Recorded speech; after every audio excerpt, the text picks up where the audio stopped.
Majapahit, kerajaan besar di Nusantara yang mencapai puncak kejayaannya pada abad ke-14 di bawah pemerintahan Hayam Wuruk dan Pati Gajah Mada, memiliki sejumlah raja yang namanya harum dalam sejarah. Namun, di antara mereka, ada satu sosok yang justru dipandang lemah dan kontroversial, Raja Jayanegara.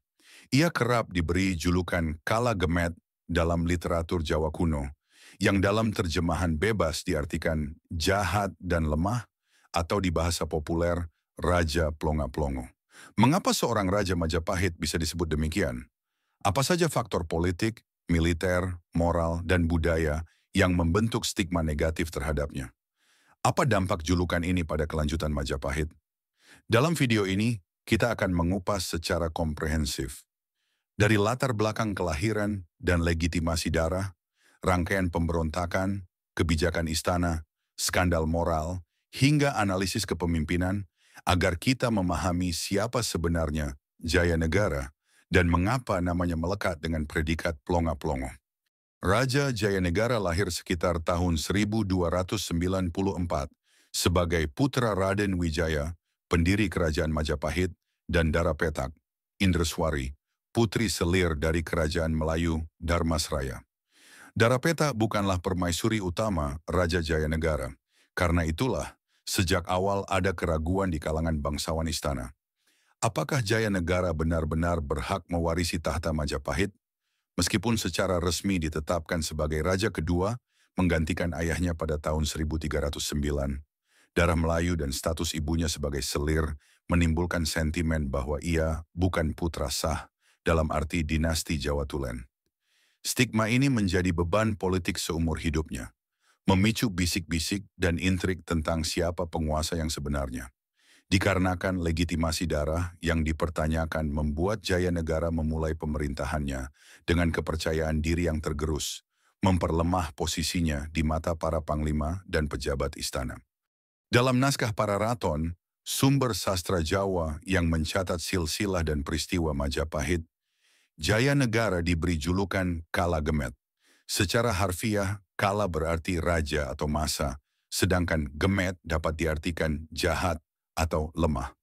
Maknanya berlapis, ia dianggap berwatak buruk sekaligus tak mampu memimpin dengan baik. Julukan ini bukan sekadar hinaan. Dalam kultur Jawa kuno, nama dan julukan memiliki kekuatan magis dan sosial. Menyematkan gelar Kala Gemet adalah bentuk penegasan kolektif bahwa sosok ini gagal memenuhi ekspektasi raja sejati, yang harus bijaksana, kuat, dan berwibawa. Pada tahun 1314, menandai gejolak besar pertama dalam era Raja Jayanegara. Seorang panglima istana bernama Gajah Biru memimpin pemberontakan di Jawa Timur. Tuduhan utamanya adalah ketidakpuasan terhadap kebijakan Jayanegara yang dianggap menguntungkan kroni-kroninya dan mengabaikan kesejahteraan rakyat.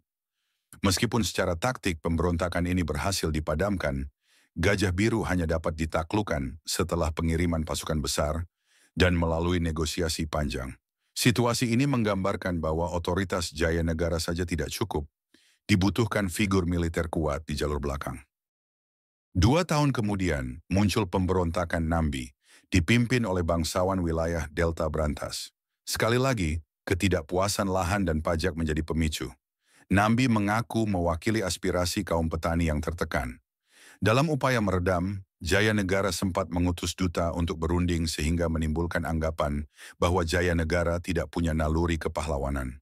Seorang raja diharapkan tampil sebagai komandan perang. Jayanegara tampak lebih memilih diplomasi yang kemudian dipandang sebagai tanda kelemahan. Pada tahun 1318, seorang bangsawan bernama Semi memicu pemberontakan di pantai utara Jawa Tengah. Seperti sebelumnya, kendali militer Majapahit goyah. Setahun kemudian, pemberontakan Kuti menambah daftar kegagalan. Dalam pemberontakan Kuti, Jayanegara bahkan sempat terdesak hingga harus melarikan diri dari ibu kota, Trowulan, dan bersembunyi di desa Badander. Ia baru bisa kembali setelah campur tangan Gajah Mada. Walaupun saat itu belum resmi menjabat pati, Gajah Mada membentuk pasukan handal untuk mengamankan istana.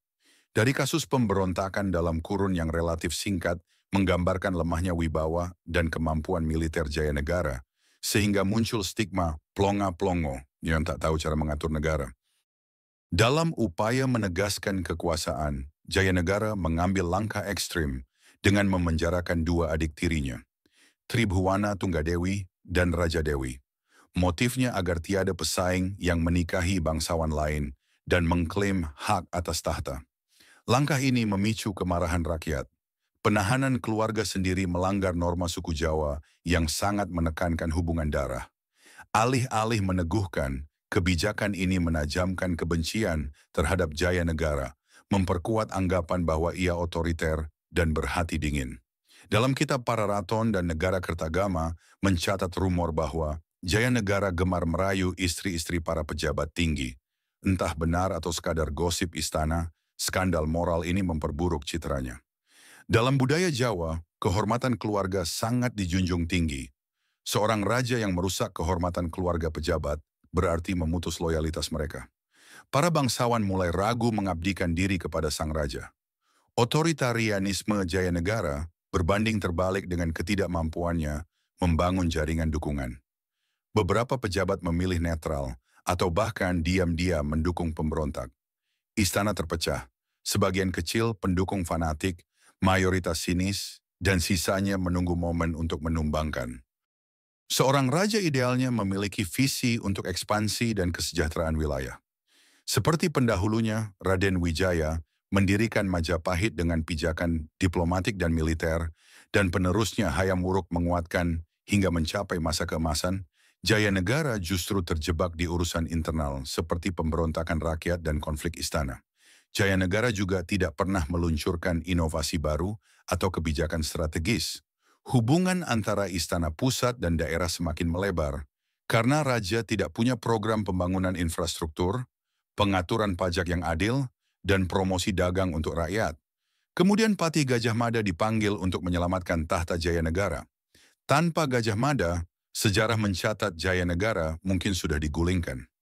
Ketergantungan ini menegaskan bahwa kekuatan militer nyata Majapahit bukan di tangan raja, melainkan panglimanya.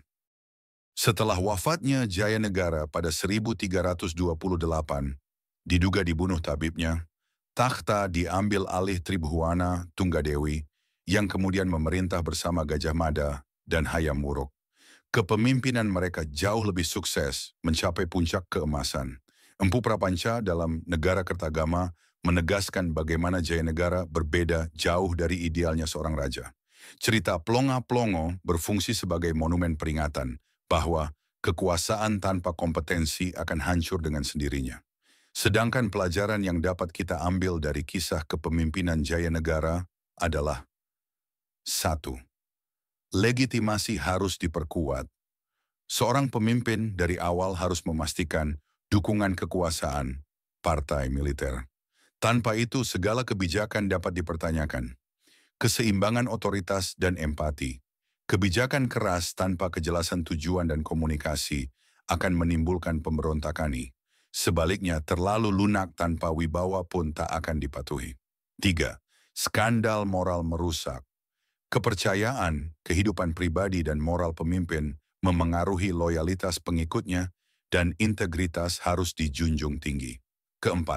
Kesiapan menghadapi krisis militer dan sosial. Penanganan pemberontakan dan konflik internal harus cepat dan tegas, serta jangan tergantung pada panglima lain yang menyelesaikannya. 5. Visi jangka panjang dan diplomasi dari konflik internal yang perlu ditangani. Perhatikan juga pembangunan infrastruktur, kebijakan luar negeri, dan peluang ekspansi damai. Julukan Raja Plonga-Plongo untuk Jayanegara bukanlah sekadar hinaan pasif di catatan keagungan Majapahit. Ia adalah ringkasan ketidakmampuan yang berlapis. Legitimasi yang dipertanyakan, rangkaian pemberontakan, kebijakan otoriter yang memecah belah, skandal moral, dan ketergantungan pada tokoh militer lain. Dalam panorama sejarah Nusantara, kisah Jayanegara mengajarkan kita bahwa gelar dan darah bangsawan tidak cukup menjamin kepemimpinan yang efektif.